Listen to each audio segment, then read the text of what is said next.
Morrowind is so incredible. There's no denying, even after all the years, there's still reasons why I appreciate it so much.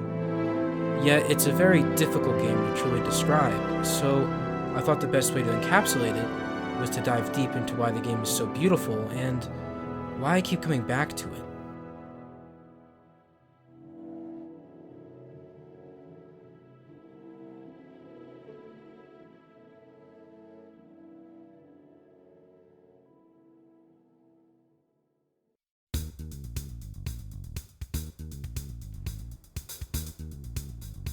Bethesda Softworks had just come off of their super successes, Daggerfall and Arena.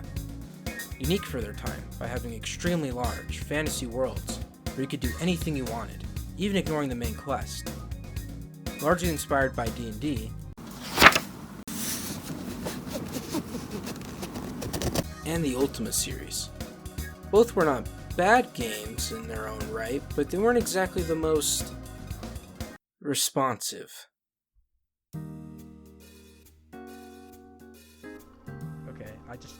I'm running away. What am I stuck on? Hello? No, go away. What am I stuck on? Oh, there's a bat. What? Yeah, I know it doesn't. I can't run. It's not letting me. Go. Is there something in front of me?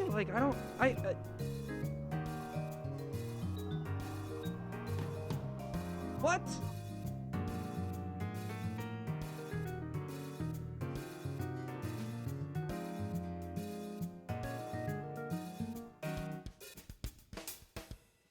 And of course, there was Redguard. Redguard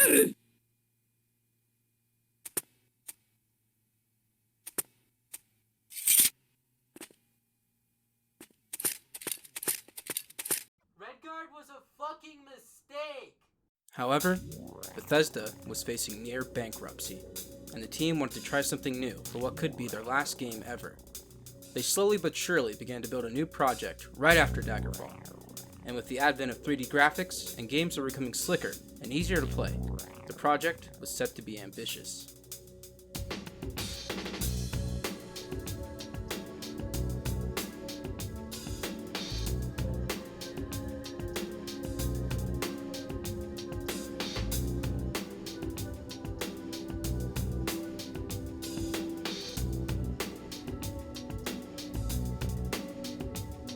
Todd Howard, spoiled in his fog of lunacy and torment, would be set as the project's director, and desired a return to form for the company after their experimentation with more linear concepts. The project faced a lot of issues. Engines switched, delays occurred, and entire sections of the map were scrapped, and eventually, only a single large island in the center would make it to the final game. And, after nearly a decade of stringent and chaotic development, on May 1st, 2002, Morrowind was released. So, how did it hold to expectations?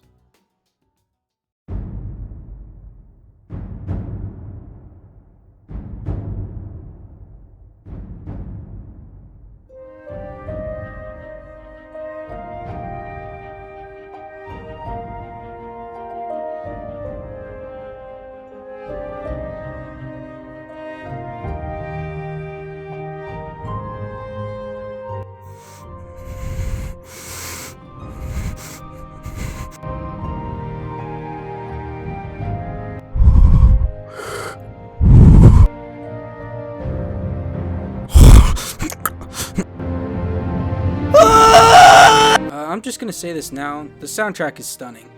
It might be the best in the entire series, all thanks to Jeremy Soule.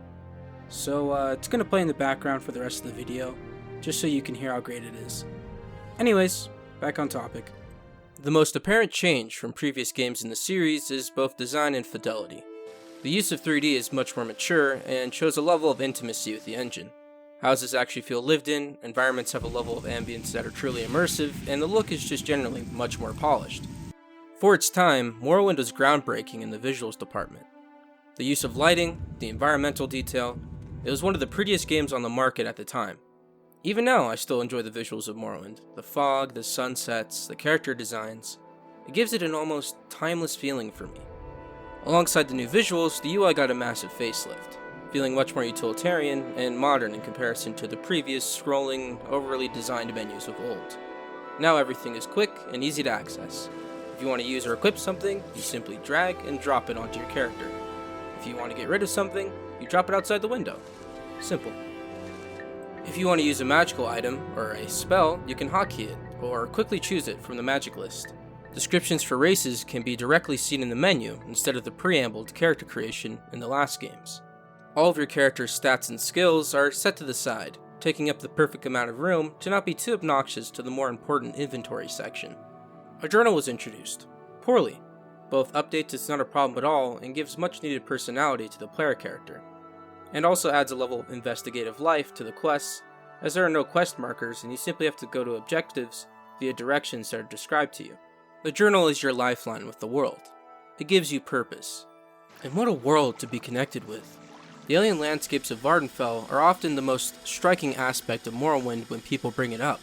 Though the land size is significantly smaller, it's much more detailed and full of personality. The designers said they wanted it to be Dark Crystal meets Star Wars. And that shows. The landscapes are covered in mushrooms, weird plant life, and odd creatures are running about. But that's not to say there isn't familiarity.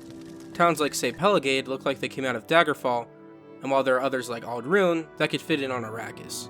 Dune inspiration was also there in spades. The team also took an inspiration for world design from a ton of different real-life cultures. Stuff like the Orcish armor is obvious, while others like, say, the town of Sadrith Mora are not as obvious. It's the society that really shows the oddity of Morrowind. The people, the organizations, and the way it all comes together. This is a place where slavery is technically allowed, the public transportation is big lanky bugs, and an assassination cult is legally allowed to kill people. The lore of the world is slowly introduced to you over the course of the story. NPCs recommend for you to read books to become knowledgeable on topics so you understand context on certain story points, and simultaneously you're getting more knowledgeable about the world. This is the right way to do world building. One of my problems in games like Pillars of Eternity, and just a lot of RPGs in general, is that they introduce you to a world and by the end, I feel like I don't know more about it. Morrowind isn't like that. By the end, I know about the history of the Tribunal, the whole backstory behind the main antagonist and why he is the way he is, and a whole heap of general knowledge about the world around me, because that knowledge gave me advantages in the main quest. And although I would love to talk about the story, I really think it should be experienced, not told. I definitely feel it's the best main quest in the Elder Scrolls.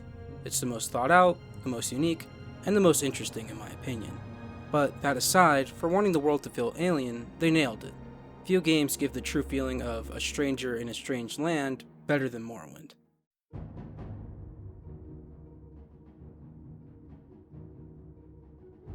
Morrowind, if you couldn't tell, is a first-person RPG. You create a character who's good at certain skills and bad at others. You get the necessary milestones to level up by improving your skills, getting better loot, and eventually becoming a levitating, teleporting, water-walking god of destruction. You can be a shade of 3 what we'll call umbrella categories: combat, magic, and stealth, which have skills associated with them. The pre-made classes you can choose either mix or focus on certain skills of each of these main 3. If you're not interested in these classes, you can always create your own. Your race and birth sign can complement or contrast your class, and maybe do both at the same time. Why? Please, God, tell me why. Why do I do this? Why? The game starts you off as a small fry, and eventually you become the biggest baddie around, which a lot of RPGs do, but Morrowind gives you a world, and the tools to shape that world into your oyster. The items and magic systems are, in my opinion, at the highest point in the series here, having the most fun and enjoyable effects that work in tandem to lead you on the path of completely breaking the game in a stunning amount of ways. You can continuously summon golden saints, killing them and trapping their souls to create constant enchantment effects on your equipment. You can raise your alchemy to insane levels, allowing you to sell hundreds of potions, completely destroying every vendor's inventory. And not even that, you can take all of your potions, drink a bunch of Fortify Intelligence potions, and completely destroy anything that comes in your way. Oh, come in. Oh, hey man, what's up? Hunter, dude, what the fuck? Have you been in here the whole time? What do you mean, dude? I've just been working on the new video. You've been in here for ages. We talked yesterday. What do you... Yesterday, dog, it's been like 4 weeks. What? No, we talked yesterday. We missed you, man. No, that doesn't make any sense. We talked yesterday. Wake up! Oh! Wake up! Oh, God! Oh, God! The game doesn't try to go against its tendency to mechanically shatter. It openly embraces it. And to be frank, that's a very rare thing indeed. And they pulled it off with flying colors. You don't just become the biggest fish in the ocean, you become the ocean. You conquer your environment. Morrowind is sort of the middle point between old school jank and streamlining in the Elder Scrolls series. It's definitely more old school than streamlined for sure, but a smaller yet much more detailed world, journal entries, kind of, sort of, voice acting for NPCs, and a much more well-realized main story, and you can really start seeing where Bethesda got all of their kinks. But the old school stuff is still there. Long moments of wandering through the countryside, no real legitimate fast travel, long text boxes for dialogue, a similar armor system to the previous games in the series, and of course, the big one. Now we get to the main thing that I keep seeing makes or breaks this game for people, and that's combat. I'll explain how combat is done, and I'll provide some points on its merits and its flaws. In both Daggerfall and Arena, there was dice-based combat, which means you have a higher or a lower percent to hit someone based on how high or low some of your skills are. The higher your skills, the more you hit. In Oblivion, they did away with that and decided if you hit, you hit. And if you miss, it's because you weren't aiming right. And in Morrowind, it's all dice-based. Reasons why this is a good system mainly is that your skill in combat is directly hardwired into how good your character is at wielding certain weapons, and how good they are at fighting enemies. If your character is, say, really good with spears, but is shit with swords, that will show in gameplay. They'll miss constantly, and that makes rational sense. They don't know how to wield a sword, and this all ties into what I said earlier with conquering your environment. Even if you get powerful equipment early, it's not going to matter if they don't know how to use it. They have to train, and eventually, if they train hard enough, they'll pretty much hit every shot. By the end of the story, your character is objectively a more skilled combatant than they were at the beginning. This, in my opinion, is a positive, compared to Oblivion or Skyrim, where the level of progression typically just comes in better gear and more raw damage with weapons. The training systems are there, but even with weapons you barely use, you can still do decent damage, and it feels less like you are training and getting better at fighting opponents, and more like you're just doing more damage. While in Morrowind, the level of progression comes in actual, meaningful, mechanical choices, and improving your skills with typically one set of weapons, which specializes your characters and makes them feel like they are actually improving as combatants. They feel different from one another, making each playthrough just that much more unique. Now for the flaws. First of all, missing your shots when the enemy is directly in front of you in a first-person game is going to be jarring pretty much no matter what, and it's even worse now that this is happening in 3D. Now, in a game like Baldur's Gate, where there is dice rolls, that's different. It's an isometric RPG. The player isn't grounded in the same type of immersion as they would be in a first-person RPG. That isn't to say that just because there are dice rolls, that means that it isn't more or less immersive. It's just that it's a different kind of immersion, and it's largely up to the player on how they feel about it. And while the newer systems of just hitting your enemies no matter what may feel less rewarding, it does make more rational sense from a gameplay perspective. There's something in front of you, it's not blocking, you hit it, and from a logical standpoint, it should get hurt by your actions. And more than anything, this system prevents you from ever really getting the chance to try a lot of weapons with one character if you didn't pre-plan on doing that. Choosing more than one weapon skill is not ideal, you need these slots for other non-combat related skills. Not to mention if you're taking your time to try to get better with one weapon type, which you didn't prioritize during character creation, that's actively detrimenting your level ups. And depending on the weapon type, you can basically just end up wasting your time and making your character less efficient and focused. And of course, there's the other problem people have, which is with the slow movement. This one is much more simple to solve. Your movement speed is based off of your speed skill, your weight, and your armor. So the lighter you are, the higher your speed, and the lighter your armor, the faster you'll move. At the beginning of the game, it's pretty universal your character is going to be slow, unless you choose certain burst signs and min-max. but just generally running around improves your athletics stat, which allows you to put more points into your base speed during level ups. And also, taking some other skills, particularly Short Blade, will also improve your speed. So, pretty much, no matter what, you're going to get faster over the course of playing. And also, there's items and spells you can get which increase your speed as well. After a while of leveling up and just generally playing, I didn't move slow anymore and the problem was solved. I can see why people have issues with this, but the reason why I don't see it as more of an issue than combat is because, well, it's a pretty simple solution to fix it, where combat instead is a problem that takes much longer to overcome. It might be something you can never overcome.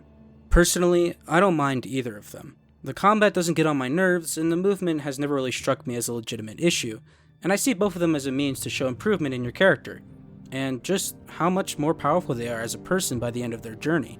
If you want to experience the game, but you still aren't okay with the combat and movement, that's fine. There's plenty of mods that can solve the problem, and I'll link two in the description that I like the most. But keep in mind that there are a ton of mods out there, and you may find ones that fit you better. If you want the vanilla experience, that's fine too, and in my opinion it feels more satisfying to overcome the hardships that are laid out before you.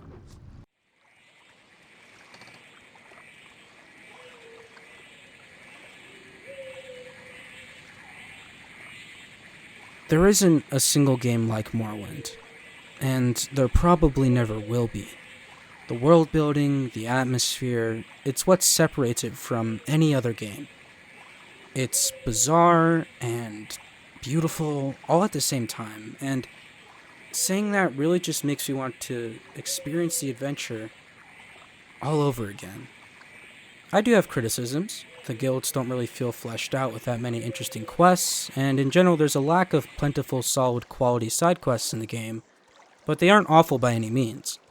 Also, the numerous glitches everywhere because it's a fucking Bethesda game, why wouldn't there be? But for me, the positives far outweigh the negatives. It's still incredible, even after all the years.